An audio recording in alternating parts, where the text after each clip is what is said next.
welcome to Spirit Switchboard. I am your host, Carrie Lynn Shellhorn, and you are listening to us live on the United Public Radio Network and the UFO Paranormal Radio Network, 105.3 in the Gulf Coast and 107.7 FM in beautiful New Orleans. Thank you very much for being here today. I hope everyone has had a great week. Hi, Heidi. Hi, Contessa. Thank you for being here. Hi, Sandra. How is everyone's week? Hi, Victoria. Victoria, we clipped the show from last night, Laura Lee and I. If you are new here, thank you for being here. If you've been following for a while, I appreciate all the love and support that you guys show me. You guys help make the show what it is. On Thursday evenings, I've joined Laura Lee Potvin at 7 p.m. Eastern. And we have a new show with the network called Beneath the Hollow Moon. And last night we were talking about mysterious mind creatures. And we had jokingly, I don't know, I'm not even going to say jokingly. I'm going to retract that. I'm going to just roll that back in.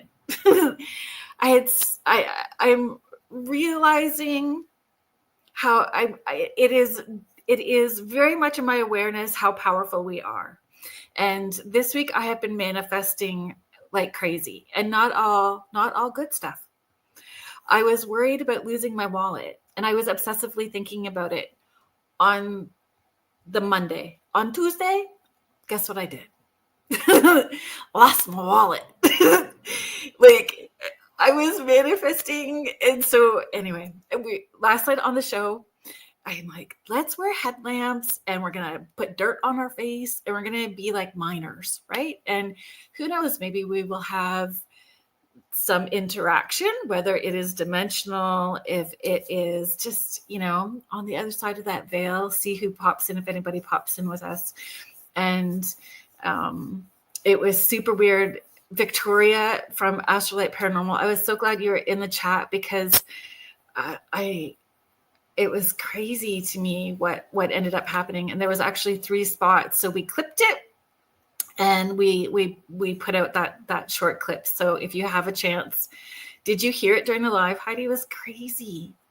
Super fun stuff though. And I love it. So I'm just saying thank you to whoever showed up to contribute to the show last night, because that was brilliant. That was brilliant. Heather Stewart McLaughlin, thank you for being here. Denise Smith, Jody McGrath, thank you so much for being here. Julie Dow, thank you. Michelle Plummer.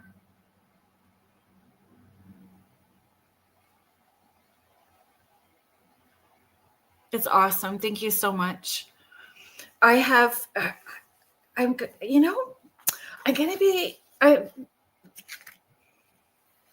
to do my best to not be a squirrel on Red Bull tonight. I was a little nervous about my guest tonight, and I can't tell you why. I feel because I realize how much of an effort she's had to make to share her time and energy and space with us that, again, obsessively thinking about things this week. So please help me welcoming to Spirit Switchboard tonight, Sal Ma, the Light Mother, energy healer, light language activator, and multidimensional guide. Hello, Sal Ma. Ta-da! You just manifested me. Yes. Yes. I think that Beverly Rhodes manifested all of us, actually, because I'm so grateful to her for making all of those connections for me. And yeah, she really networks all these people, these beautiful light workers together. And that I feel very humbled that she included me in that little network. So I appreciate you being here. Thank you so much. Yeah, it's because of her and thanks to her that we are having the show tonight and the talk tonight. Yeah, it is. Well, hi, Melissa. Thank you for being here. Azra's here as well, too. Thank you so much. Hello. Thank you so much. Both you and Azra were at a conference recently. Can you share a little bit about that? Yes, and with Beverly and Tia also. Yes. We were at the GSIC 2025, the Galactic Spiritual Informa Connection Conference in Eastbourne, UK. First time that it was organized by Danny Henderson there. Right. It was last weekend, and we had just a bliss and a great time. And I'm still processing what I was hearing, feeling, listening to, seeing, experiencing. I cannot put it into words. There's a video of the craft showing up. There was not only one craft; there were several crafts. Oh, Saturday evening, the flyovers. We were like standing there, starting amazing. I think 8 p.m. in the evening until like late 11 p.m., 11:30 p.m. And they were like coming, showing themselves, going away. Then a new one would come. So I cannot even tell you how many were there, but there were several flyovers. Does the energy shift like when you, when you're collectively outside watching the sky? Does the energy shift? Does the energy shift because of the excitement of people? Does the energy shift in the air making connection as they're appearing? Well, I've not had that experience. So yeah. First of all, the energy always shifts when a bunch of people come together and in order to experience something. This is already the first, I would say, level of energy shifting. And then at one point, what we all, most of all, realized that there was no wind. It kind of like was as if something stood still. This is what we all felt. Interesting. Yeah, we were not with the crowd. We were like in a smaller group up in the hotel. We had like a beautiful room at the corner where we could see like the whole sky from a lot of like from 2 or 3 different angles. So we were like a smaller group, and we all felt that. Amazing. I can tell you, yeah, for sure. There you feel something different.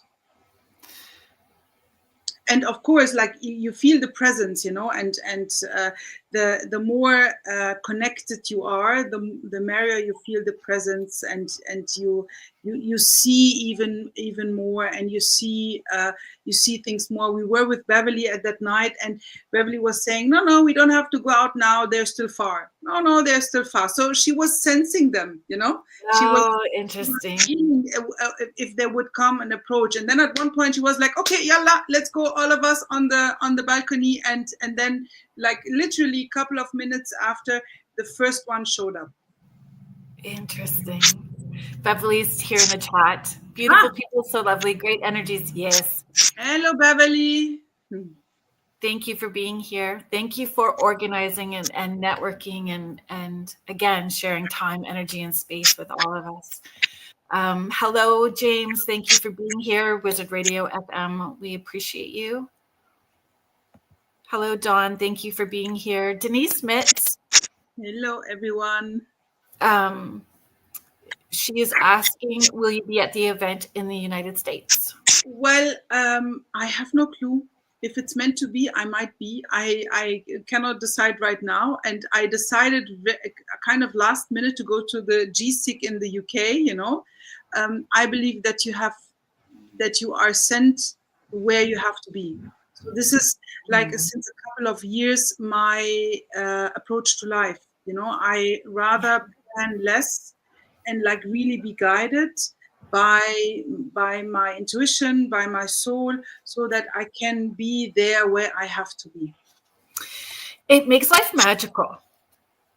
There's confidence in that when you really surrender into that flow.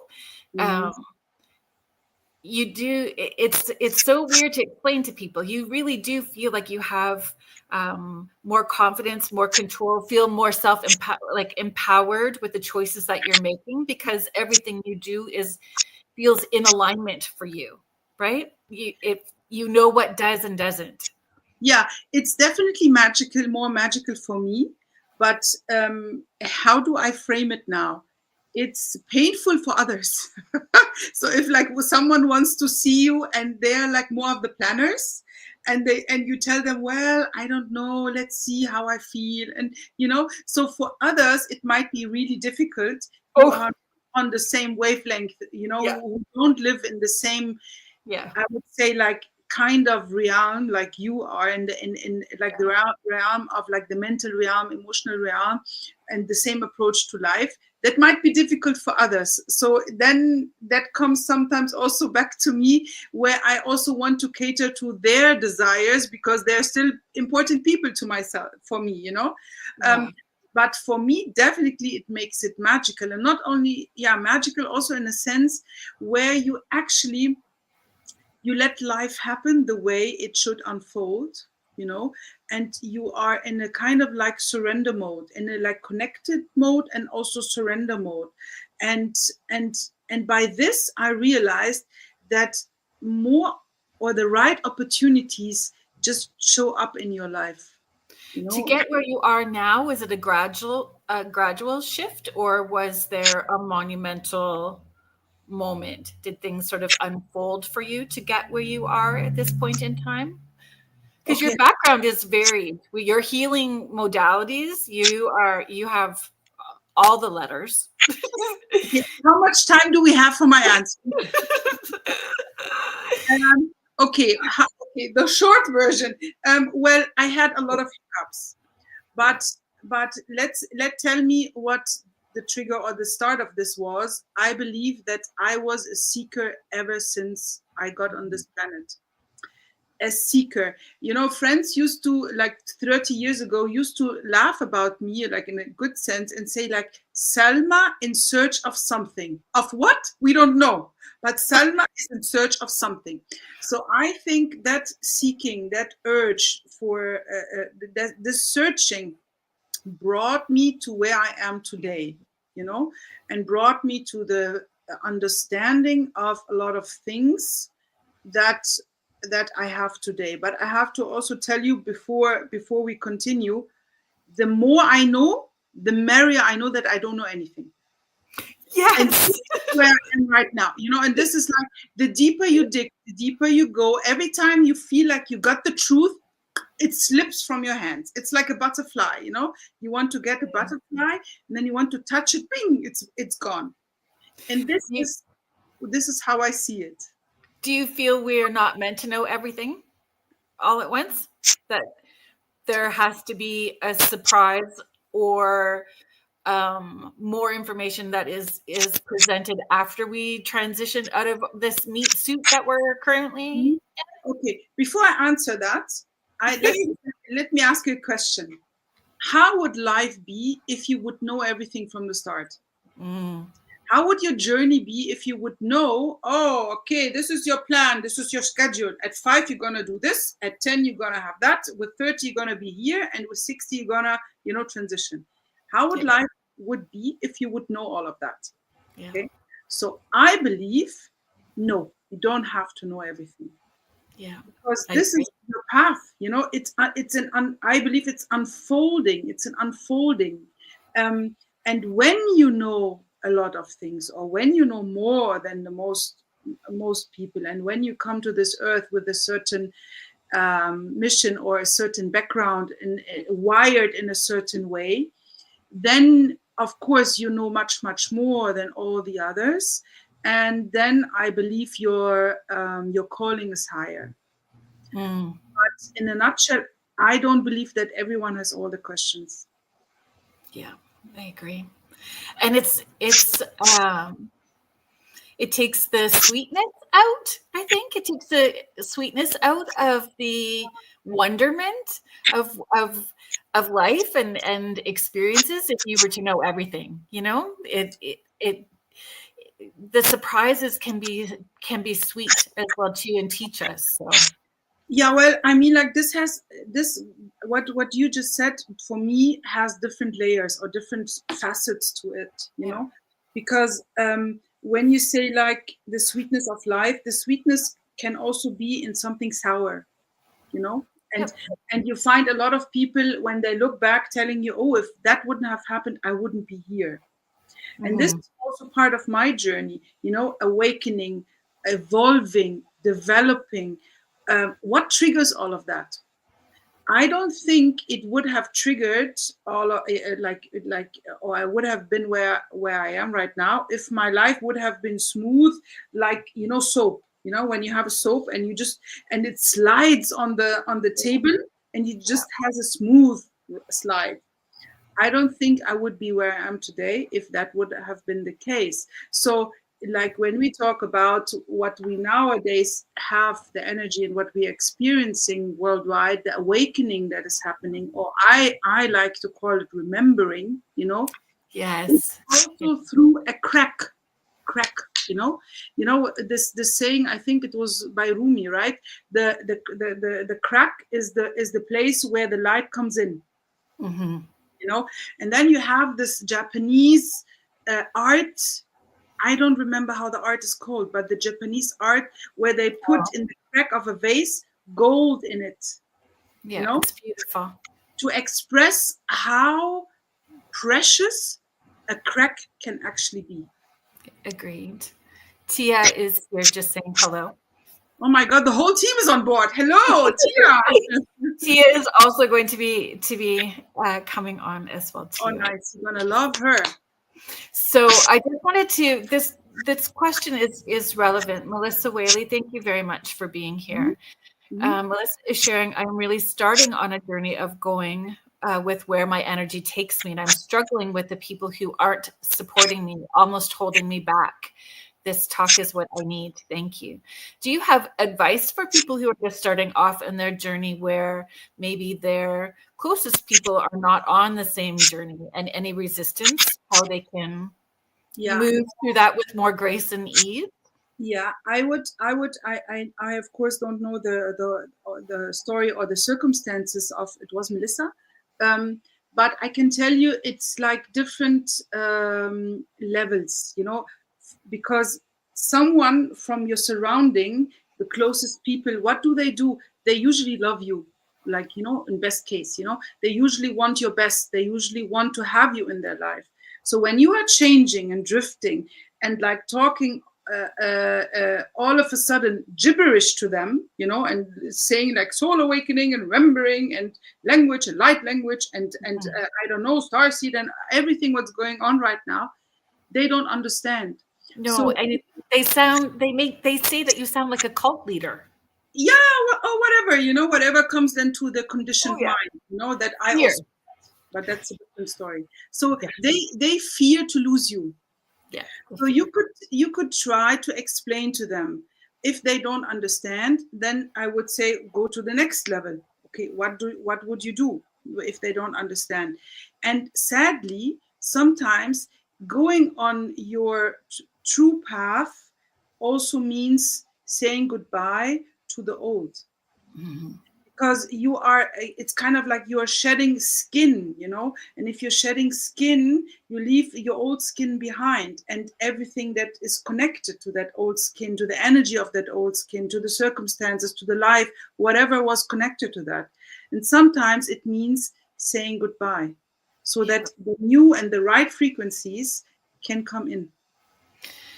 Do you feel intention also matters? So as we're doing our personal healing work and we are evolving and becoming more consciously aware, asking for any of those energies that are being released to be felt with grace and ease by the people around us, so that frequency is not hitting them in a way that's maybe uncomfortable.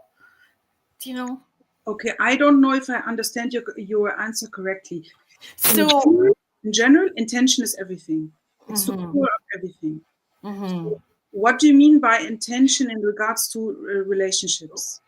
When you're healing, when you're doing your healing work and you're releasing and letting go and you are purging energetically, emotionally, on all those different levels, asking for that to be felt with grace and ease by the people around us, or that it's transmuted back into love, or however that energy is that is being released is felt gentler by the people around us, not just vomited out. You know what I mean? Yeah, I mean, someone who sits on the rooftop always has a better view or a more understanding view than someone who is on the first floor. So when you are someone who's like evolving and understanding more and like have like an opening and a better, a deeper connection to your life or to life in general and all of that, I believe it's kind of your responsibility to navigate that also with the other people, because they don't understand. You understand them more than they understand you. That's what I mean with the different views, the different angles. So it would come back to your responsibility of making them, or trying to make them understand, or this is also a solution that I had for my life, because there are still some people that I know for ages, more than 30 years. They belong to my life. They don't understand what I'm doing. They don't understand what I'm talking about. They don't even understand why I went to GSIC, It's like they looked at the video and was like, okay. They couldn't do anything with it.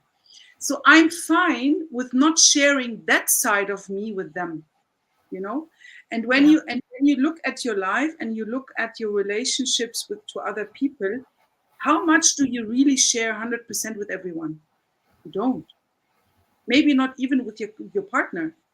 I think even there is a bit of mystery, or it should be maybe a bit of mystery. Right. And if you don't have a partner, that's a really big mystery. It's a mystery part. It's just a mystery. Yes. I hold to that. And I've always felt too, like, people get on this very rigid train of thought and focus when they get on their healing journey, because it feels good, right? It feels you're waking up and you're curious, so you're seeking. You really are seeking everything. You are a sponge and looking everywhere for information and wanting to move forward on your path. And we forget that everything we do goes to the collective.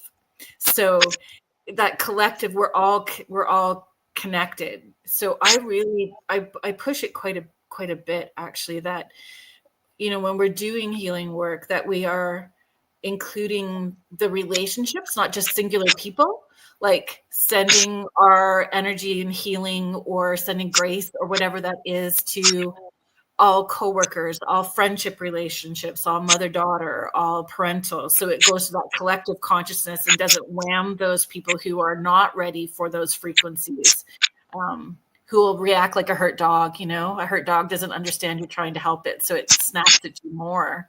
But those people who are in fear mode, if you're trying to, sometimes they're just not ready to hear the message. So you kind of have to do it gently through a back doorway, right? Yeah, I mean, like, this is a vast topic, and like also I would say like very complicated, because even when I have clients coming to me and telling me, for example, whatever they want to work on, they tell me, Salma, yalla, let's do it. I'm ready. Let's do it. Let's get rid of this blockage, whatever this is. And then I see, no, they're not ready. Because it's not meant for them to release that kind of blockage at this stage of their path. You know what I mean? So even people who are willing and open to transform and to heal, if it's not meant to be at that point, it won't work. And this is maybe the unjust part or unfair part of that. I've seen it in clients. So then imagine, how would it be with people around you who don't have that awareness about themselves? Who don't have that consciousness about themselves, about like that we live from the inside out, not the outside in, Yeah, so, agree. But the point that you are, I think, also referring to like send energy into the collective consciousness or the collective subconsciousness, is that when you, for example, when we say, okay, in order to heal a relationship to someone, you start with yourself. You look inside of yourself. Okay, what is my dynamic? What does that represent inside of me, that relationship I have to the other person? What does the other person trigger in me? So very often when I refer these questions to myself and find a solution and the answers in myself, sometimes out of magic, magically, all of a sudden the dynamic to the other person changes without me addressing anything to the other person or the other person changing. Yeah. That's one part of the mystery. It is. It's a huge part of it. Yeah. Deb Morris, I adore you and love you and so very much. Thank you for being here. Deb is sharing, I had plans collapse today. Very frustrating, and now I know why. It was for the two of you today to hear you both. Oh, thank you.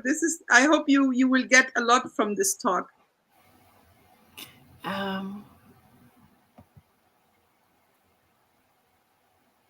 Tia is saying, say goodbye to loneliness and hello to connection to like-minded souls.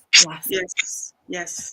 And this is where I just wanted to mention Beverly. Beverly, you are like, whoa, it's spooky, you know. Just wanted to mention like people like Beverly who are on a certain level, I would say. Yeah, let's say it this way. Who connects people and who connects like-minded, like light workers and those who really want to work for the light and really want to do good. It becomes more and more crucial and important for these kind of people to really like you do that work, you know, to do the networking, to have other people connecting. Even when you are someone like that and you are a networker and you are a social butterfly, use that for this kind of purpose. This is what I would say. It's becoming more and more important. Yeah, and it's being of service in as many ways as possible. Yeah. What does she write? I cannot read it, you know, without my glasses. Beverly is sharing new awakenings. The world sees the creation of light bridge workers to help support those just starting on their journey. The right person to help connect and make sense will arrive. It's always divine timing, right?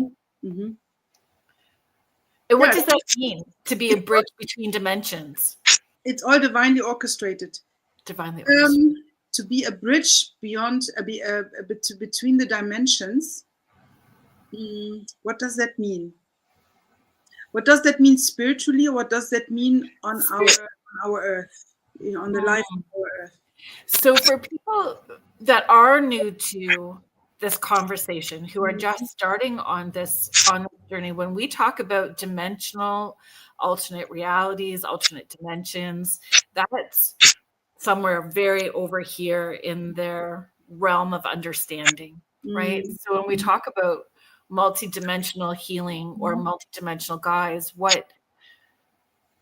Yeah, I would say to simplify it for the newbies, I would say spiritual newbies. So to simplify it for them, imagine or like go back to your body first. Understand the different dimensions of your body, you know, because your body is a machine, like a spiritual machine. You know, you have different gateways or different portals inside of your body, you know, female and male, some common, some different. For example, your mind is a dimension, okay? It's the mental dimension connected to your outer layer. So imagine your body being like a cake, you know, a cake with different layers, you know, and the physical layer is like the frosting on the outside. And then you have like different yummy, creamy, liquidish layers inside. And every layer has its flavor, its spice, its texture, its connection to the other layers, and also its functionality.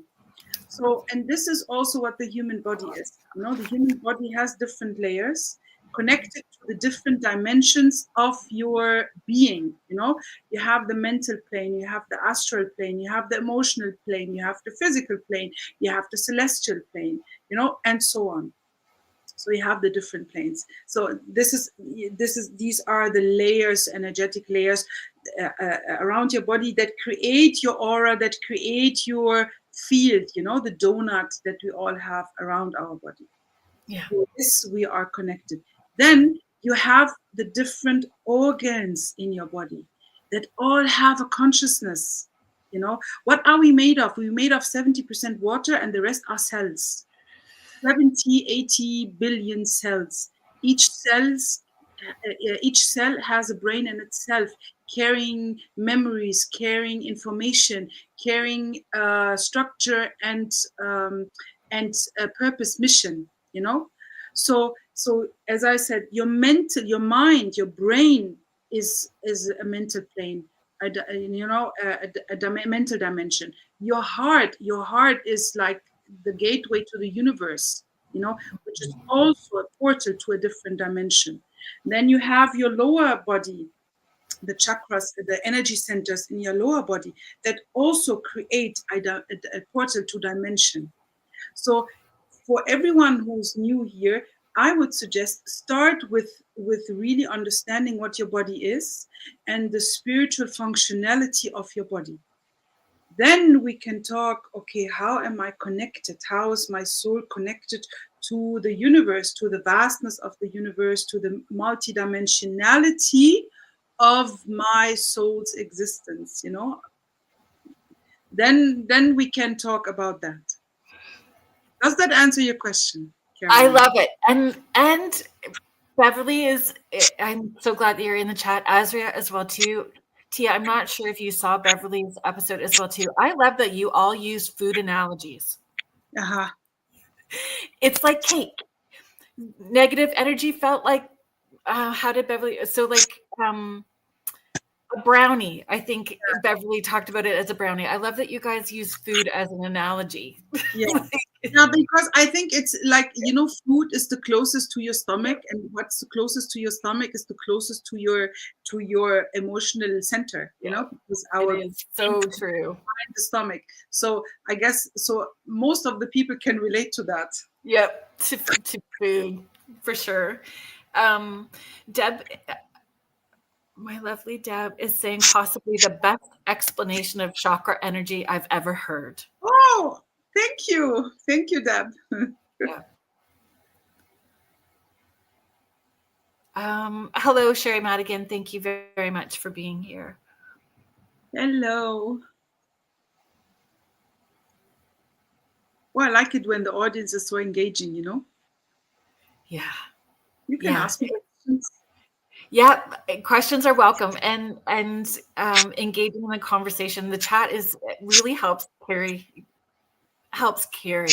and create more connections as well too, right?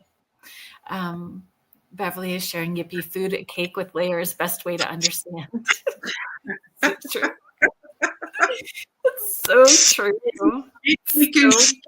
We can tell a cook or baker to create like a chakra cake or something, This is a 7-layer body cake or something. When you're doing that work through those different frequencies, could you explain what being grounded or staying grounded, or how you stay grounded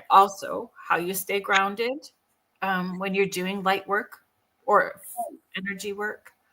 Okay, you mean like the energy healing or the light language or both? Because I think it would be different, right? Those higher frequencies, and we touched about it at the beginning before we went on air live. So you can approach it in different, for people who are just beginning. So most people always start with Reiki. Everybody starts with Reiki on their journey for whatever reason, or cranial sacral or reflexology. People tend to start with all that stuff at the beginning. So let's start with that and then move up. Yeah. This is because I also started with Reiki because this is kind of like the easiest in brackets, because it's the most like straightforward energy healing modality. But coming to the being grounded is important in any case. Being grounded, because we function on a vertical and horizontal plane. It's both. It's not either or. This is also something that I see a lot of people who are remembering, awakening, doing the healing. They're kind of using it as an escape, and this is not good. This is not right, because you need to fully embody and integrate your transformation. So being grounded on the ground, connected to the ground, is very important in any case. It doesn't matter what kind of frequency you're working with. So you can imagine like being a trunk, a tree trunk. So the more roots you grow into the earth, the merrier and the brighter and the nicer and the more beautiful you can shine and like grow in the top. The more branches you can create. So Yeah. it's like that. So groundedness is very important, and you learn that no matter which healing modality you start with, you as a healer, or let's say you are a healing vessel, you are not the I'm not a healer, but I function as the healing vessel for the divine to act through me. Okay, so for me, or for someone like me and any other one who is exposed to that, it is the first thing you learn. You learn spiritual hygiene, and in your Yes. spiritual hygiene, ground is very important. When I work with clients in energetic spiritual area field, I give them grounding techniques, and I do the grounding with them first, and I make sure they are really good grounded. So it's very important. And coming back to the Reiki, yeah, Reiki is, I don't want to say, when I say it's the simplest or the easiest, I'm not judging the modality, or I'm not judging the effectivity of it, not at all. But it's really like most of the people, it's easier to attune to it. Yeah, I think it's most accessible too for people.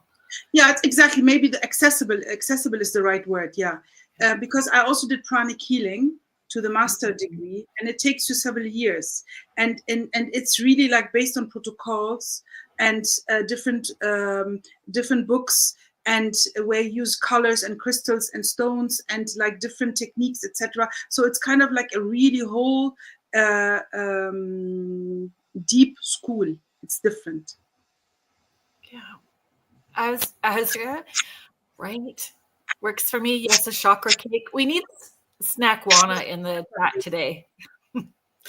Because, yeah, she would appreciate all the food comments. Sherry Madigan. So she is saying, yes, sure. I started with Reiki, then mediumship stuff. Tia is saying the same thing. Me too. I started with Egyptian Reiki. James, our friend, Wizard Radio FM, our bodies are like batteries. Agreed. We need to ground and to recharge ourselves. Yes.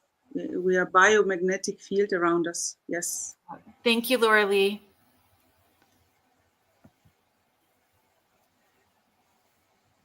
I appreciate. So I had a thought. I have to double check because it came and went. Oh, especially for people who are just starting out,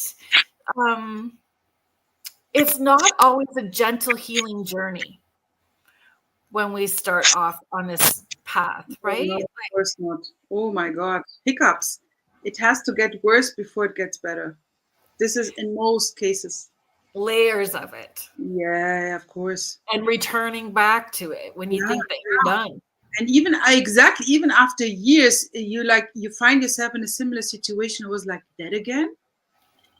Well, didn't I leave that guy 5 years ago? Now he like pops up again in a different suit and disguised as someone different with a different name, but same pattern, same dynamic. You know what I mean? So yes, this can happen. This can happen. It's really, we are layers, as they say, like an onion, Thank you for giving me the opportunity to practice walking away from what's not in my highest good. Thank you for giving me the opportunity to practice. Thank you for making me aware. Exactly. Yeah, so that you don't get caught in the negativity of it, right? Yeah. Gratitude and thankfulness. Yeah.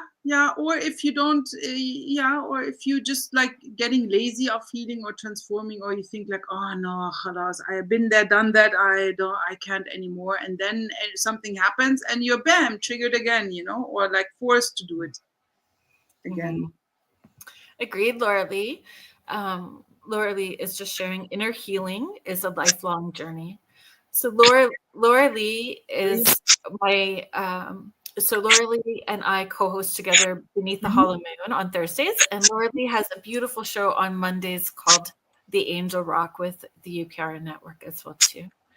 And Laura Lee has all of the I just can't even remember shamanic healing, animal communicator, mediumship. She's got all of it. She's got all of it. Wow. Crystal Reiki. Am I doing this right, Laura Lee? I'm not doing all of it justice, but you know that I love you. Okay, beautiful. You're welcome. Nice. You're welcome. Same as Deb Moore. Deb Moore's up there somewhere.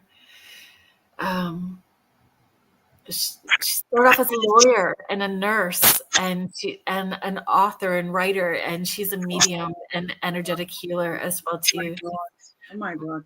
In California. So beautiful. We're connecting from all over the place. Hello, Karen. Technology does, you know. Yeah, thank you for being here, Karen. Could you explain light language? Yes. Light language. And is there different levels? Is there different light language? Mm-hmm. Well, what is light language? Light language comes in vibration, sounds, movements, and like words that come out of your mouth that your mind does not understand, because it's not a language that you learn. It's not a linear language. It's not when you say a word house means like what you have in mind, because you got conditioned to know what house is, you know. It's because of the frequency of the word, you feel what it means. Very often when I speak, I don't know what it means, but the other person I speak to feels it, because it's vibration, you know, vibration that is broken down as energy, as light energy coming through me and out of me. And this can occur in movement, sound, frequencies. So, for example, when you go to Afrikaans have in their language a sound in it. Mwah. You know, they speak like this. So this is a sound that also can come out when you have when you speak light language. Or, for example, when you go to Mandarin, Mandarin has one word, and with 4 different tonalities, that word means 4 different things. So, and this also happens in light language. So you could say that actually light language is a source, the origin language, yeah, and then the language that we learn on Earth, the human language, is actually derived from that. Light language is the language of your soul.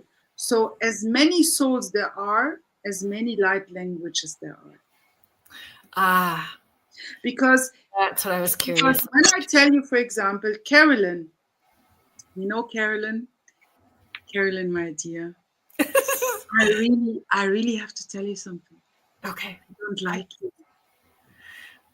Would you take it serious? Probably you wouldn't, because the tonality is what comes to you, not the words. When I tell you, Carolyn, you know what? I'm so angry. I'm not angry now, but I'm trying to be angry. I'm really trying to be angry now at you and like to tell you like how much I love you. I can't anymore. It's like really, I love you. It wouldn't come and touch your heart, because the frequency of my words don't match that. Yeah. Okay? And this has also been proven in communication studies, that the percentage of what is being said is the least, 5 to 7%. Okay, so how you say it, this has the most percentage, and this is what light language is. You know, you feel the vibration, you feel the frequency of the words, of the sounds, of the movement with the hand. And when you want to extend the energy of the light, you know, you can even say light expresses itself through artistic pieces, you know, writing, painting, yoga, you know, that all could be also channeled through the light and into that these kind of movements and pieces. So would dance be language as well too then? Dance, yes, of course. Yes, there are also light language dances. Yes, of course, for sure. Deborah Morse, I'm thinking of you in asking that question.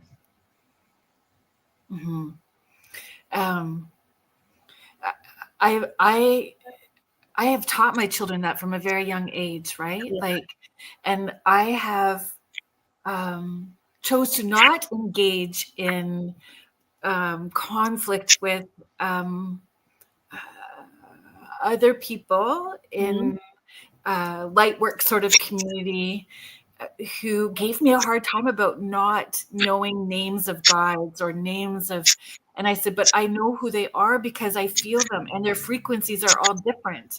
So I know who I'm working with because each one feels different. The same as if my eyes are closed and I'm sleeping, half asleep on the couch, I know which child has entered the room by their frequency because each child feels different. Yes. Yes. Yeah. Frequency is important. Yes, I have an incident that happened to me with the client. The mother was with me in the room, and she was releasing her grief and like crying, and it was really very, very, very heart shaking for her. And her little son, I think he was 3 years old at that time, was outside with a nanny. Later, she told me at the same time she started crying and bursting out, her son started to cry. He couldn't hear her, but he felt her, And this can also happen, like it happens, like you are in this country and the other person is on the other continent, because we are connected energetically. This is also how energy healing can work in a distance. And these kind of this kind of work, energy healing work, or whatever other work that is related or similar to that, can also work in a distance. Yeah.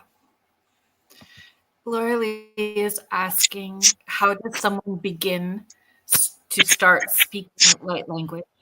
They come to me, of course. Yes. Yeah, well, first of all, I must tell you, it's a remembering, it's a reawakening, because before we come to this earth, this is the language we have spoken. This is what we were attuned to as souls. So, and then we are pressed into this body and have our experience here on earth, path on earth. So we start to forget. With every year we grow older, and the more we get conditioned, we start to forget. So it's a reawakening, remembering. And what happened with me, I have to talk a bit about me to come to the answer, is that for me, it took me 2 years to get out of my mind and into my heart, to get really to get the grasp of what all of that is and into my mind and get connected to it. I was 2 years doing a special program with star seeding and all of that. So it was not only focused on light language. So what then happened with me was that this person I met 2.5 years ago, she told me I am connected to the star mothers and I'm one of them, and I would carry light codes and frequencies in my field, all of that, to reawaken the light language in others. So are there some people specifically encoded with that? Exactly. So this is the point. That's why I said I need to talk about me for a moment to explain that. I was not looking for this. I was not seeking that at all. On the contrary, I was spiritually, religion-wise, etc., somewhere else. And I was like, what are you talking about? What is this, And then things happened, and I started a session with that lady. I have the story on my website. In detail, I explain it there. Fast forward, after 2.5 years, I am where I am today, and I can really not understand how I came to be all of that and name myself the Light Mother, and I'm doing that as out of humbleness, not out of ego at all, because again, I didn't look for it. I didn't search for it. It came to me. So what happens is, To be activated is you need to be or a reawakened, remembered. You need to have someone that carries these codes and frequencies, or let's say has connection, the channel, to download these codes and frequencies for you, so that your body, your energetic field can be kind of like, switched on again. Yeah. What was hidden can be switched on again. So ideally, you find someone who carries that in themselves. Then you have people who can listen to a video of 20 minutes activation. They call it activation. It's actually reawakening, remembering. And then they get kind of like switched on and they talk. This happened to me in the first session. Something came out of me and I didn't know what it is. But the point is, it's not about just getting it out and reawakening. It's also about understanding it, understanding the power behind it and the responsibility that comes with that, because it's not dark language, it's light language, which means it comes from the divine. And if it's not coming from the divine, based on the divine, it's not light language. Okay, so there is a certain responsibility and humbleness that comes with it. It's very important. So you need to understand it, not only reawaken, and you need to understand what it is. You need to understand what it does to you, to your field, to other people, and you need to understand how to utilize it, because through that connection, that reawakening, you get wisdom, you get insights, you get knowledge, and you get different. I'm different. I cannot tell you how different, but I'm really different since half a year ago. If you would have told me that I would be appearing in a show like yours, I would have said, not me, not my thing, never. Yeah. And now it's like I'm talking about G-Sick and all of that. And we're so blessed to have you share. Yeah, thank you. I'm honored to share my story, and share my view of the story. It's like understand that everyone has their own view of the story that creates the puzzle or the mosaic, So, and again, I'm not claiming to know everything. The more I know, the merrier I don't know. But I'm giving you my own experience, that I have, like in my 30 years of quest, of seeking, of searching, of resisting, of remembering, of awakening, of fleeing, of doubting, all of that, of questioning, and especially of like getting through the conditions of my mind. I have been trained to be a mental trainer. I work with high-level athletes in Egypt. It's my second home country, with young national champions, and my focus was the mind. So imagine someone who's trained to work in the mind, and how difficult it is to get through the mind, because light language is something that your mind cannot grasp. If you try to understand, and that was also my problem, if you try to understand what the hell is she talking about, if she talks to me in that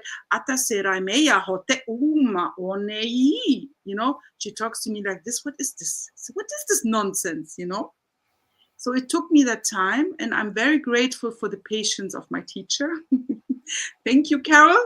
And I'm very happy that, that she was able to navigate me, and that I'm able to do what I'm supposed to do, what I have never thought of me being in that position and doing what I'm doing. So your human self never thought of it, but your soul would have known that was your mission or purpose, would it?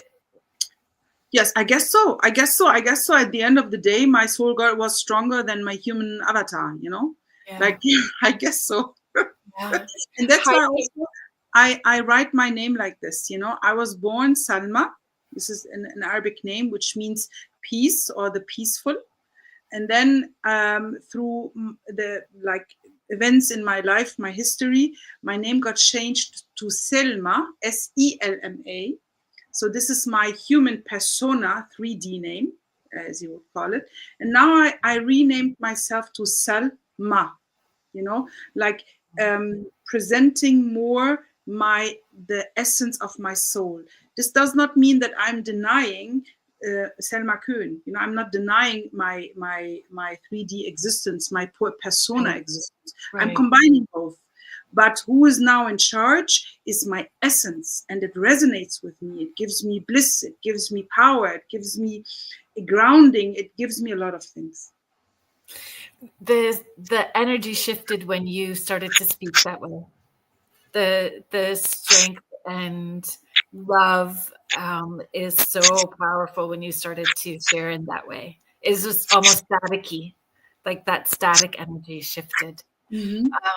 Okay, let me come back up because Heidi shared an experience that seemed to resonate with what you were saying. Heidi is sharing, my very first mentor many years ago would channel light language to our little circle, and often I would channel along with her, although I had no clue how I did, or sometimes still do.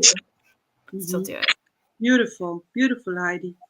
Thank you, Tia, again for being here. Wow, such an awesome explanation, Sal Ma. We are blessed to hear your knowledge and experiences. Thank you, Tia. Karen Sloot is saying, pleasantly find my way here Fridays, divinely directed. Thank you. Debbie Pilon, thank you so much, Debbie, for being here. Really, magic happens when you put your avatar aside, and let your soul be in the driver's seat. Really, magic happens. Yeah. Hi, Sam's Pretty Paranormal. Sam Headley, thank you so much for being here. Sam is a beautiful soul. She has her YouTube channel as well too, called Sam's Pretty Paranormal. So thank you. Sam. Good evening. Heidi shares, thank you, Sal. Have you heard of the light beings or the protectors of the light beings? I feel they're a part of the light language, and maybe who gave me the syncs to remember those parts of my soul.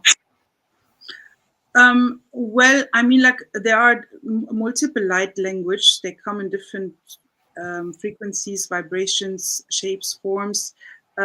Each one of us have their own connection and different connection to these light beings. I think it would be a good idea to investigate who are these beings that are around you, that you feel around you, because I cannot tell right now who are these beings. They are not like beings. All the beings are not for everyone the same. For me, for example, I'm connected to the star mothers, and I definitely feel them around me when I work, for example. Other people would say, no, I have like sisters from Sirius, for example. So it's different beings, or let's say I'm connected to former very popular spiritual leaders, or I have relatives who are my guides. So I think it would be good for you to go deeper into that. Thank you for sharing that. Wizard FM, Wizard Radio FM. Thank you so much, James, for always reminding me and keeping me on track.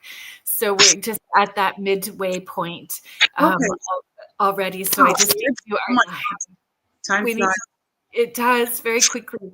So I just need to do our station ID really quickly, and then we can pop back into our conversation. So thank you so much to everybody who is just joining us now. Thank you so much for being here. You are listening to Spirit Switchboard, and I am your host, Carrie Lynn Bullhorn, and you are listening to us live on the United Public Radio Network and the UFO Paranormal Radio Network, 105.3 in the Gulf Coast and 107.7 FM in beautiful New Orleans. And today's guest is Sal Ma, Light Mother, and we are talking about integrating light language. I appreciate that you do that, James. It helps me stay on track. Heidi is also sharing, indeed, several types, expressions of light language. These beings showed up to me recently, last few years, and I'm curious. Thank you. You're welcome. I mean, like, if she's interested, I don't know if I can say that, but, Azria is doing the alien DNA. And she does it very accurately and very nicely and very, like, with very beautiful generated visuals. So maybe, Heidi, you could get in touch with her and, like, investigate that for you.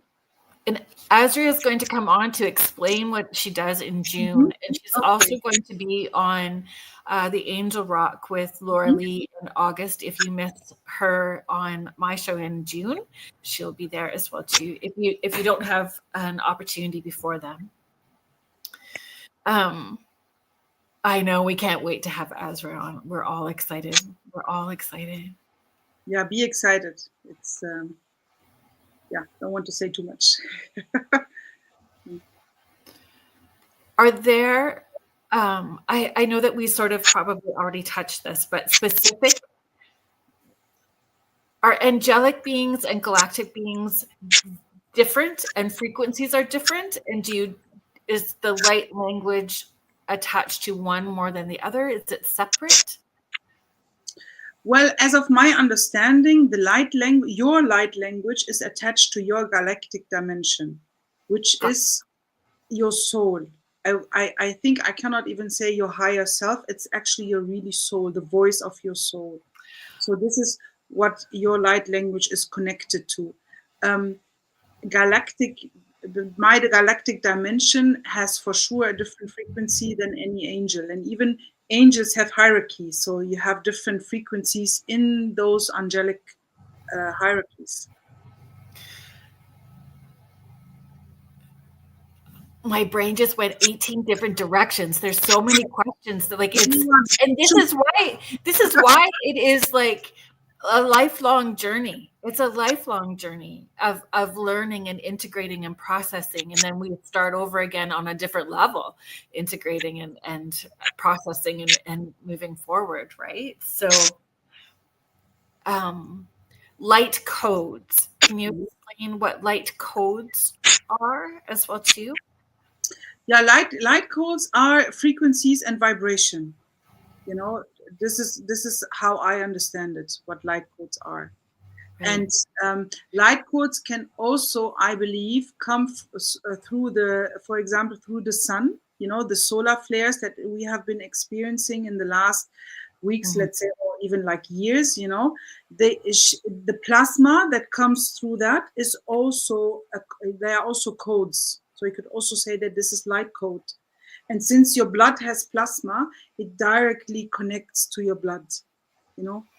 Plasma from the sun, from the solar flares, bam, gets connected to your blood. That's why a lot of people might feel tired, might feel exhausted, might feel like, what's going on? I'm not the same anymore. You know, I cannot even stand 5 minutes in the sun because the sun has changed.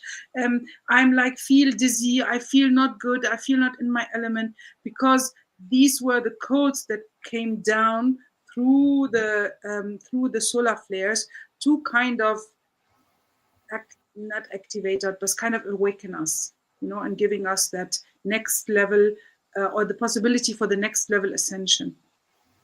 So if we're talking about ascension, how do you see the frequency of this new earth, and how do you see or perceive humanity's transition unfolding? Are you seeing more people becoming consciously aware? How does that? Yeah, absolutely. I see it globally that a lot of people come consciously more aware. A lot of people are doubting what they have been told to. A lot of things are coming to the surface since 2 years, immensely. That also makes people doubt. There are a lot of people who don't have the courage to go down that way. Yeah. You know? They feel, they sense, they suspect, but they still are so intertwined or connected to their physical or to their earthly identity that they don't go there, you know. But I think eventually they will be forced to go there, because eventually the soul is always stronger than the avatar. So will they be forced to, or does free will kick in and they can choose to tap out? Of course, free will is always there. Of course. I mean, like free, like at the end of the day, it was also my free will that brought me on that journey. I could have also like said, "Oh no, that's nonsense what this woman is saying," but something inside of me was not, because I'm a seeker, and I'm very curious. That inside of me like got itchy. I was like, no, I need to know. So I went down that path, and to come back to your question. Definitely free will is of course the core of everything, but I also believe that sometimes circumstances happen for certain people and they somehow find themselves changed and evolved and developed without them consciously choosing it. Do you feel this lifetime is a convergence point, like for past lives or like past and future soul experiences? You mean like an important Yeah. switch or like a key Yes. point? Yeah. This lifetime? Yeah. That's a very good question. That's a really good question. Let me phrase it differently. I believe that we are in the age where consciousness rose to a level where more people have the opportunity to connect to that consciousness and wisdom. I believe 200 years ago, what's happening today wouldn't have been possible 200 years ago. Because there is the cycle, of almost 26,000 years, 26,000, 2,600 years. Every almost 2,600 years, there is a cycle. There is a rise in consciousness because there also is a rise in technology. And the more the technology rises, you have, on the other hand, also the consciousness rises. And I think this is also an answer to one of your questions that you asked before, about the ascension, of the ascension status and level of people. So I believe that we live in an age that is very important or very significant of the development for the development of the earth. And I believe, and out of my own studies and like everything I have been researching, this cycle happened several times. So regardless of where we are in our journey, we're always going to continue moving forward, like evolving until a certain point, and then I think there will be a reset again. This 6-year cycle. Yeah, I think it comes with a reset. Interesting. And then there is a question of, okay, what happens after the reset in the spiritual realm? Because I believe that this is then reflects on, I guess, the development for the universal and spiritual realm. What happens then on other planets? If the Earth planet has a reset, what happens somewhere else? What happens in the universe because of that? That would be something I would like to know. If anyone knows, please tell me. Send me an email. That would be something really looking into, Yeah. Beverly, Sal Ma and I did discuss this. So I'll put this up. I'll read it to you. Right, we spoke about this before we went on air. Could we be cheeky and ask for a light language transmission for the collective consciousness towards the end of the show? From the wow. Okay. Yes, we can.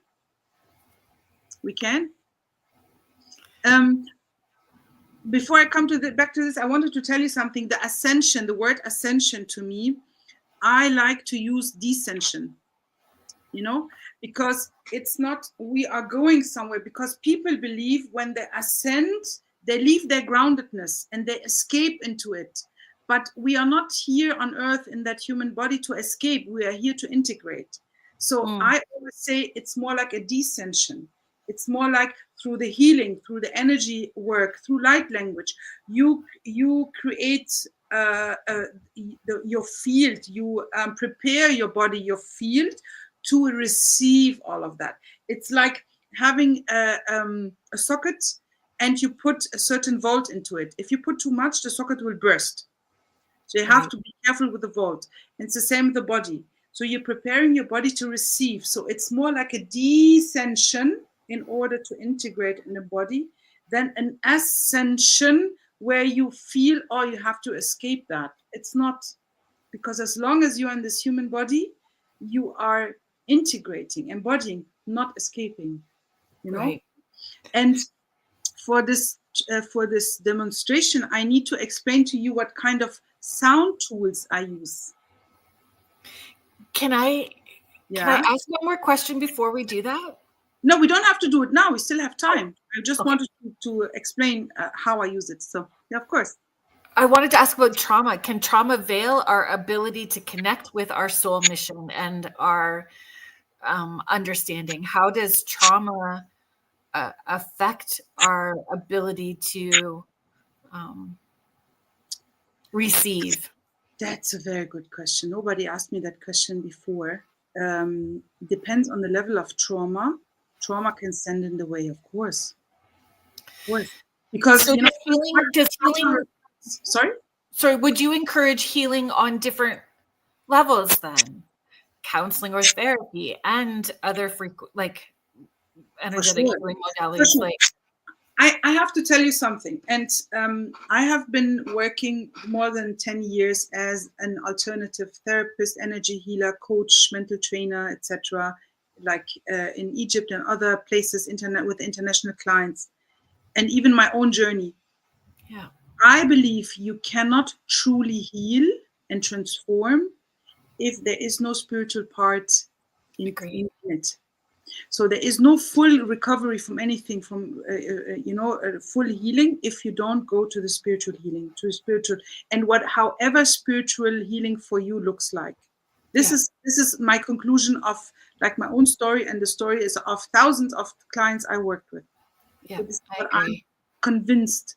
So going back to trauma, definitely different healing modalities help.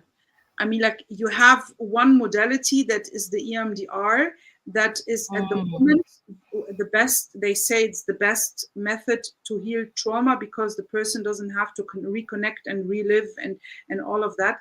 They just work with to disconnect the emotions from the visuals in your mind, you know. Yeah. And this is also where NLP and these kind of modalities, logo synthesis, and all of that come into. So I wouldn't say it's like leave that and only go to energy healing. I wouldn't say that. I would say combine both, because I like the holistic approach in everything. And do you know why? Because your body is a holistic body. It has the mental plane as well as the emotional plane as well as the spiritual plane. So you cannot just address one issue inside of you on one plane only. It will be unfulfilled.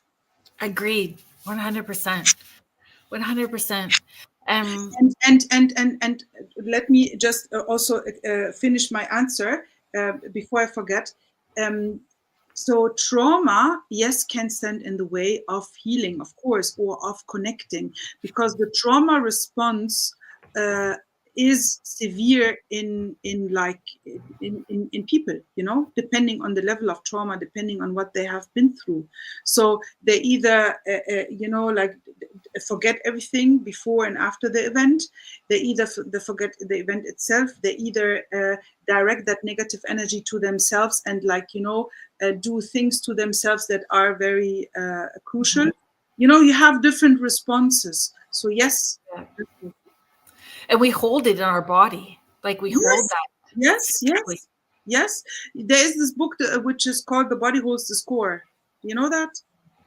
I don't know that book, but I've read similar books. Yes. Yeah. And I've tried explaining it to people as well too, like the soul lessons that we're learning. If there's emotions attached to it, and if we don't process the emotions and understand what those lessons are, our body hangs on to it, and then you get that dis-ease, right? Absolutely. And you know what? Also, what I realized even more with light language, I knew that before, but even more with light language, you can ask your soul to help you. You know? Yeah. Of course, you talk to God, and of course, but also to yourself, to your higher self, to your highest self, which is your soul. You Yeah. can ask it to help you heal, to help So, you open up to the healing. um, what would that feel like? Or, I'm not wording that correctly. Signs that someone is integrating more smoothly or resisting. What would be some of the signs on how they're integrating those frequencies, or light codes with ease? Or what would some signs be if they're resisting?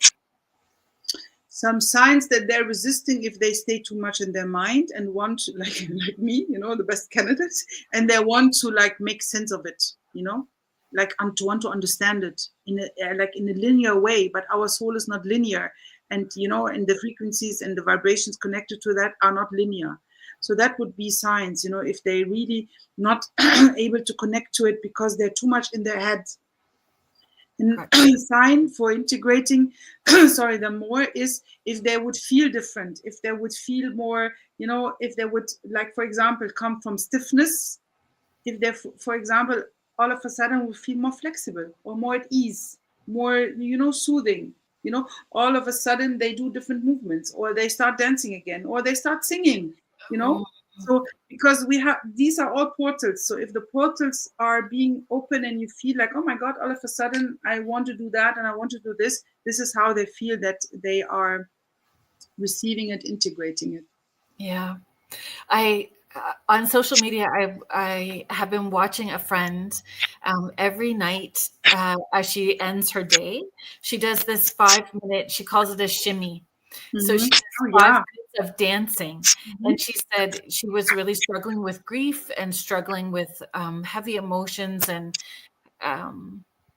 it was creating that disconnect, right, between her emotional body and mental body and her physical body, creating all those disconnects. So she started dancing every night, and she posts it. She does it live so everybody can watch her dance, and you cannot help but feel her joy, and you get caught up in it. Just 5 minutes of dancing. She shimmies. She says, "Time to shimmy," and she's doing this beautiful shimmy. So Danelle Decatur, you are a lovely person sharing your joy in that way.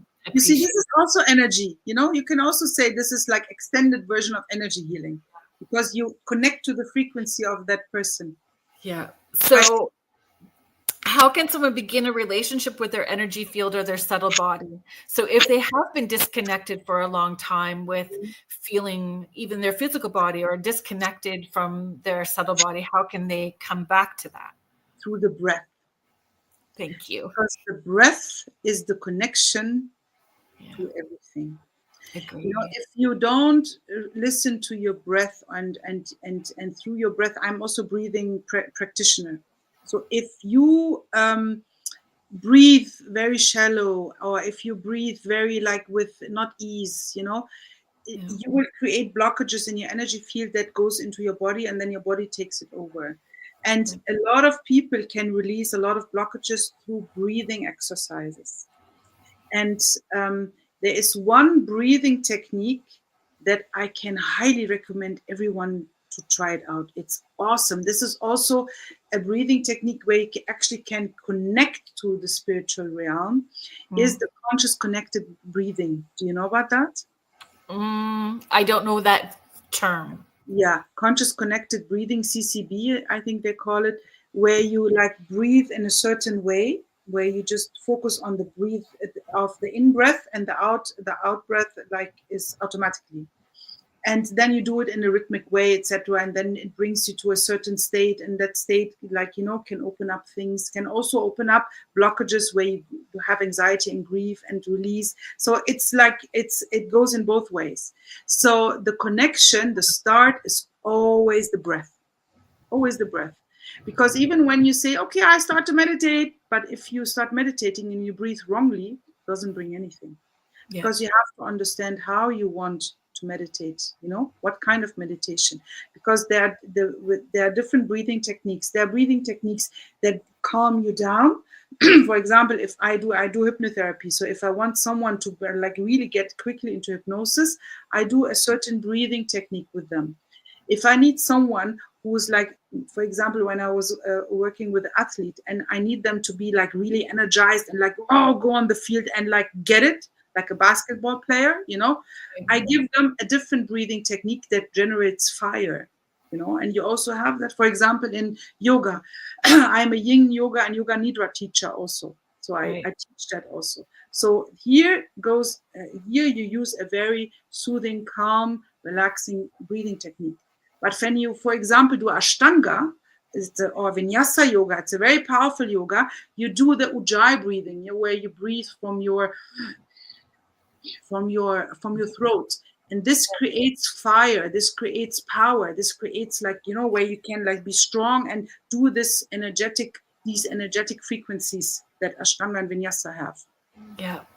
So it's the breath, and then everything, and then you do everything else. But without focusing on breathing, anything else won't bring you the good desired or great result. Agreed.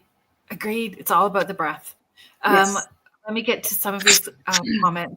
Lauralee is sharing Soma breathing exercises are quite the experience with meditation. I don't think I know those. Yeah, if you combine them, but meditation without focusing on breath won't really be helpful. Heidi is sharing, I have heard come back to your breath from so many guided meditations. Yeah, you see? Contessa is sharing, I don't know if you know the book Celestine Prophecy, but this seems a lot like what the book is about, energy and sharing the energy back and forth, connection with everything around us. Yeah, I read that when I was 16, so it's a long time ago. Okay, there was, thank you, Denise Smith. When we were talking about the books and bodies, so Emotion Code, and Lauralee is also sharing, I have heard of that book, The Body Holds the Score. I use in my practice the secret language of your body. Beautiful. Yeah. Okay. I think that I got to all of those. Yes, James. James is all about putting music on and that there's magic in music. It's frequencies, right? Yeah. Not every music. Sorry, I have to disagree here. Yeah, tell me. Yeah, not every music is magic. Or like, let's say every music is magic, but what kind of magic? Let's phrase it this way. Oh, agreed. Yeah. So you can go further with that if you want. Sorry. You can explain further if you would like to. Yeah, it's the frequency of the music. Like it has been researched in different ways what frequency, what vibrations do to your body, to your field, to your energy. Like when you have very aggressive music, punk or techno music, for example, it does something to your field and you can hardly relax. You can hardly do a really like meditation and yoga when you listen to that kind of music. So you would need to go to a different frequency.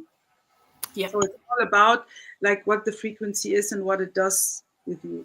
And if I'm not wrong, correct me if I'm wrong, I think the frequency of 432 is the best frequency, I think, for music, right? From like I'm not sure. I think that's the frequency of my tuning fork, though. I think that's the fork that I have.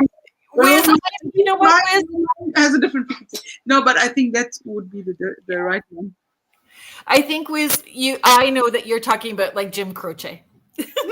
I know the kind of music that feels like magic for you, and it definitely is magic. It is not something that would be harmful to spirit. It depends on the frequency, and I mean, like a lot of people would tell you, what kind of music you like to listen to. It depends on my mood. Yes.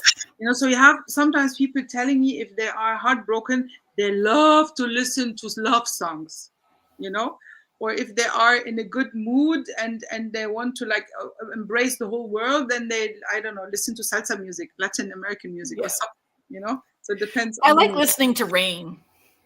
Terrain music. Just Nice. rain, the sound of rain. The sound of rain. Yeah, beautiful. Yeah. Anyway, Jackie is asking. Yeah. You talked earlier about grounding. There are so many ways. Can you share suggestions you give to those you work with? Yeah, I always start with the feet and like imagining roots getting out of the feet into the earth. And when you want like into the middle of the earth and like really be connected, you can imagine these roots being light beams. Or if you think you need really good grounding, you can imagine a black obsidian pyramid in the middle of the earth and your roots wrapping around that pyramid. If you feel like you really need good grounding. This is like the visualization I would do. Of course, there are other meditations, other techniques. You can also visualize that you are connected to the earth, to Mother Earth. You know, imagine Mother Earth as a beautiful figure coming to you and holding you.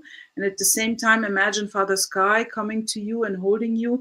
And you all stand together in in an harmonious circle. You know, this is also grounding.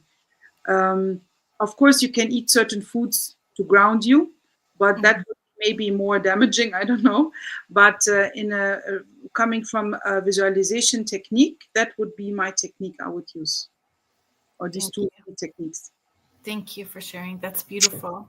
Mm-hmm. Heidi is sharing 432 hertz is Earth, 528 is self-love, healing and frequencies are associated with everything, planets, chakras. Yeah. Mm-hmm. Thank you, Heidi. Thank you. Just being mindful. Sorry, we'll share this, Laura Lee. I imagine a crystalline Gaia that I can connect my roots to her heart chakra, asking her to alchemist what no longer serves me and to please send me exactly what I need.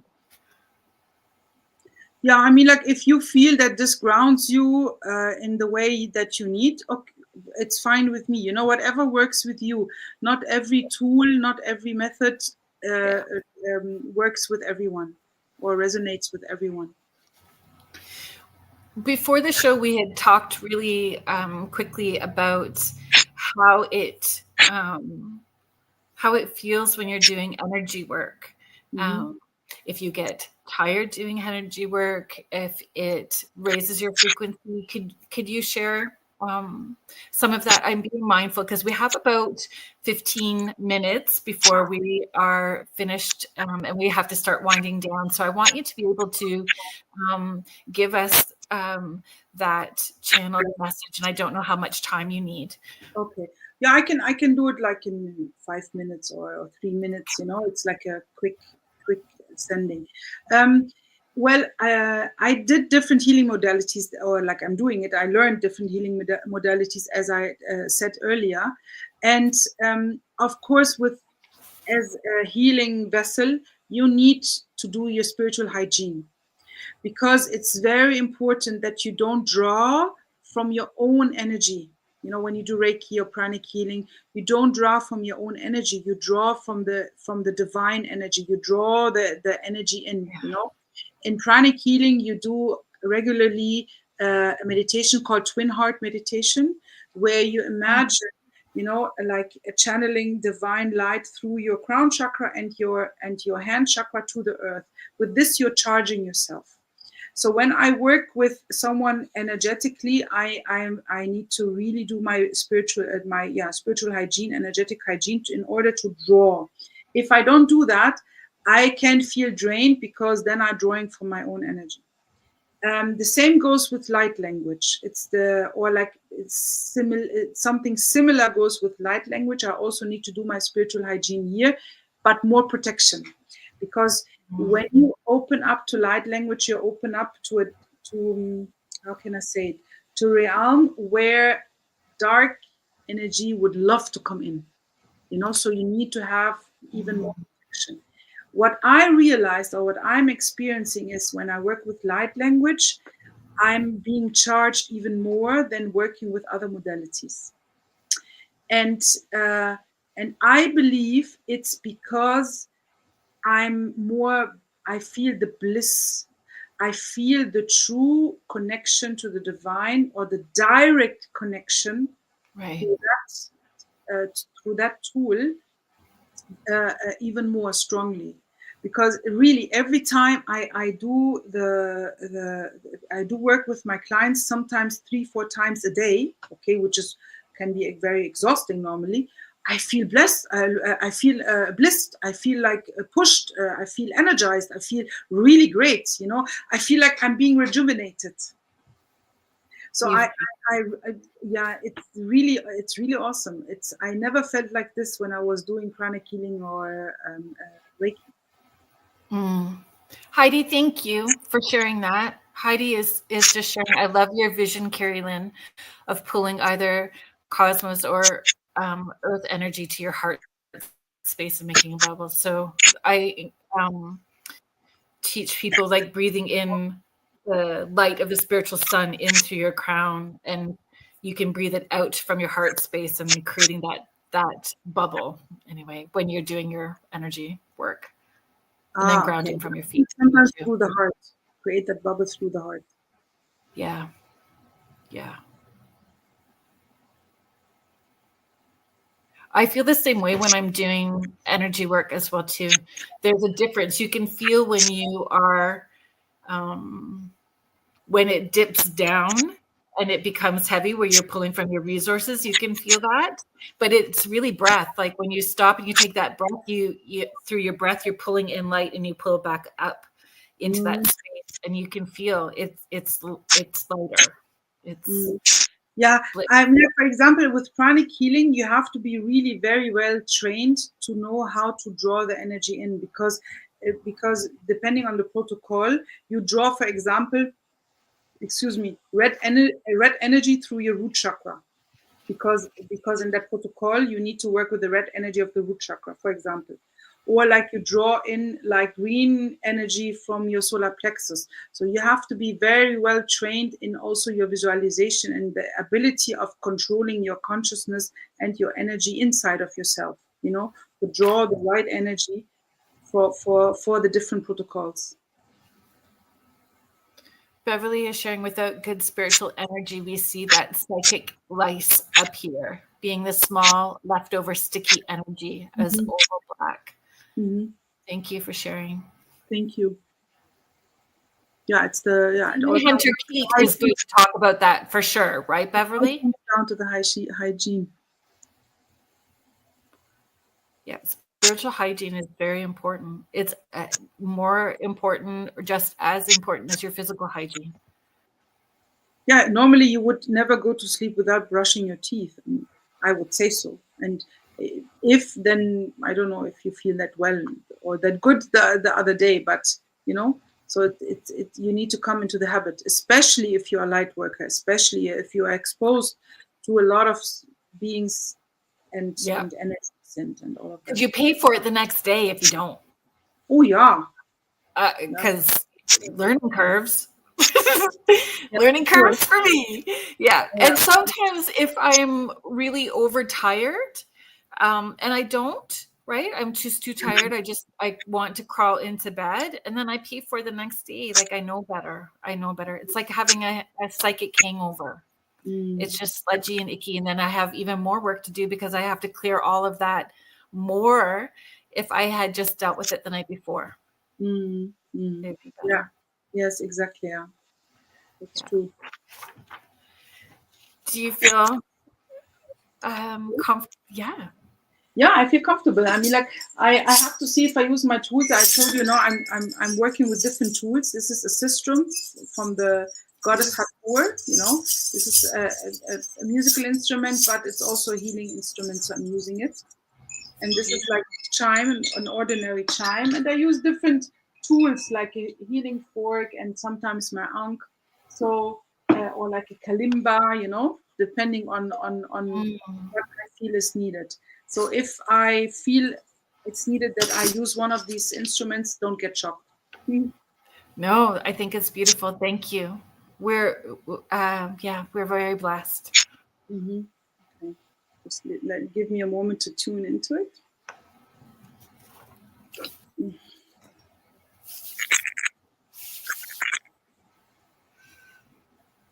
ayama etale iya sea rai tushama are unama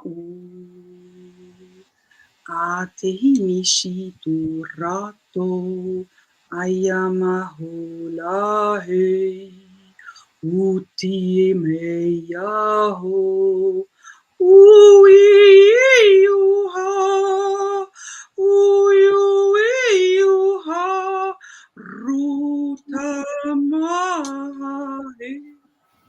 rutamahe, dayamature kashetea, daramatuye kashetea. So it says, blessing upon you all. And there is no truer path than the path of your soul. And all of you listening now, you can all connect to that. You can all connect to your soul. And there are some people who feel deep sorrow. Know that your sorrow has a reason. Know that you can transform that sorrow. Itashe ete urrato oma. Itashe ete urrato oma he ammatu uiu. You are loved. You are a divine child, loved, and you have everything inside of you. Your answers are inside of you. You just need to have the courage to tap into that answer. Lovely. That was Thank powerful. you. Thank you. Thank you. You're welcome. And the question I was going to ask, you answered in your channel. What was the question? In the light language, the question was, what role does love, joy, and play have in ascension and healing? And how important is having love and joy and play? And I think some of that came through in what you were channeling.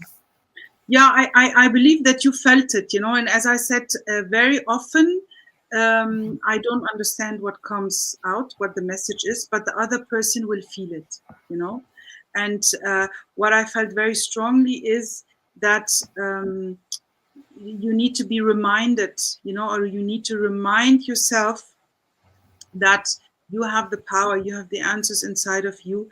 And for those who are feeling deep sorrow, because I feel there are a lot of people in your audience right now who feel sorrow and grief, know that this has a reason and know that you are able to transform it.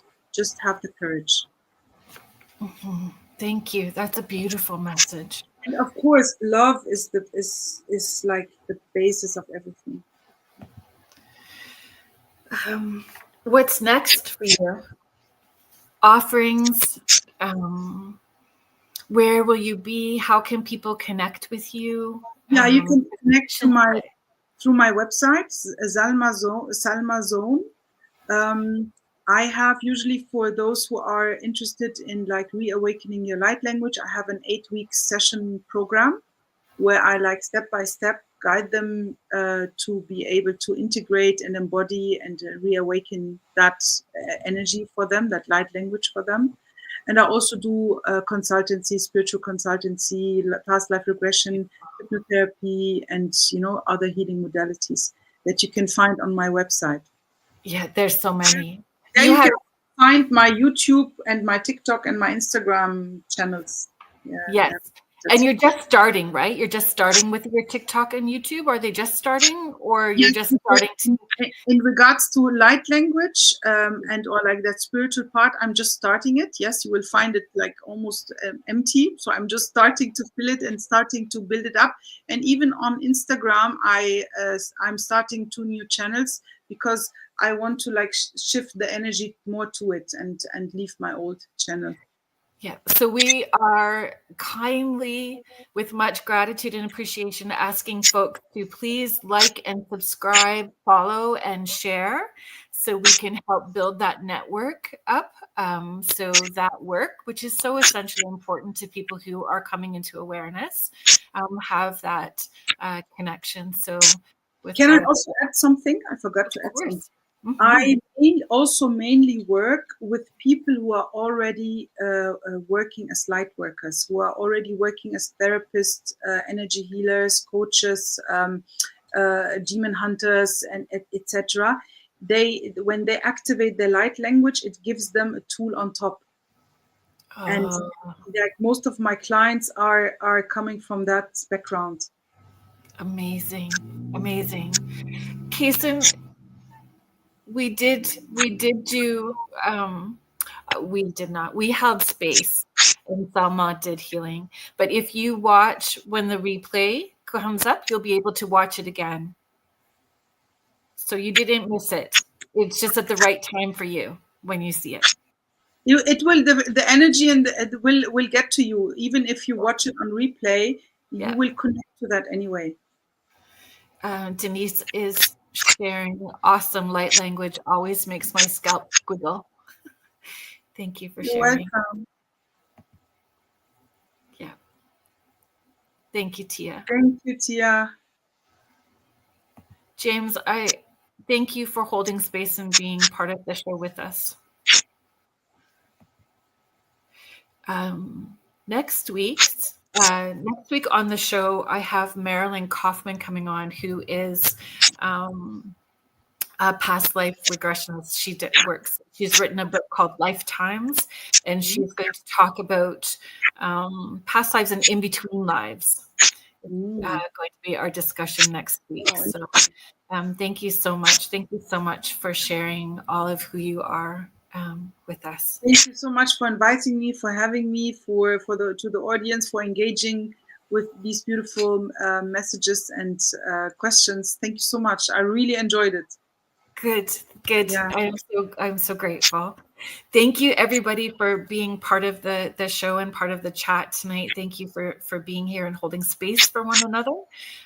Thank you to the United Public Radio Network and the UFO Paranormal Radio Network, 105.3 in the Gulf Coast and 107.7 FM in New Orleans. Stay tuned because the next show is Church of Mavis with Jeffrey Pritchett, which we all love Jeffrey. So thank you for sticking around and hanging out, everybody. Have a good week, and I will see you next Thursday with Laura Lee Potvin with Beneath the Hollow Moon. Good night, everyone. Good night. Bye-bye.